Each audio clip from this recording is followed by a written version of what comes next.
உங்க வீட்ல கண் திருஷ்டி அதிகமா இருக்கா? கெட்ட கனவுகள், காரிய தடைன்னு கஷ்டப்படுறீங்களா? வர்ற அமாவாசை அன்னிக்கு இந்த ஒரு எலுமிச்ச பரிகாரத்தை மட்டும் செய்யுங்க.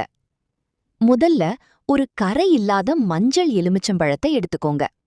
அதுல கொஞ்சமா கண்மை அல்லது அடுப்பு கரியால ஒரு பொட்டு வச்சுக்கோங்க.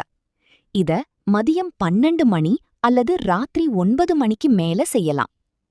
இப்போ கிழக்கு பார்த்து நின்னுகிட்டு பழத்தை இடது கையில வச்சுக்கோங்க.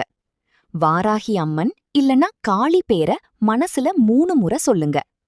பழத்த உங்க தலைய சுத்தி இடதுபுறமா 3 முறை சுத்திட்டு உச்சந்தலையிலிருந்து உள்ளங்கால் வரைக்கும் 3 முறை ஏத்தி இறக்குங்க.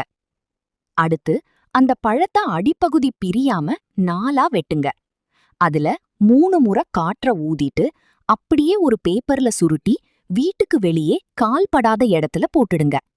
இந்த எலுமிச்சைய ராத்திரி நேரத்துல வீட்டுக்குள்ள வைக்கவே கூடாது. அவ்வளவுதான், உங்க மேல இருந்த மொத்த எதிர்மறை ஆற்றலும் விலகிடும். இந்த மாதிரி ஆன்மீக தகவல்களுக்கு நம்ம சேனலை சப்ஸ்கிரைப் பண்ணிக்கோங்க.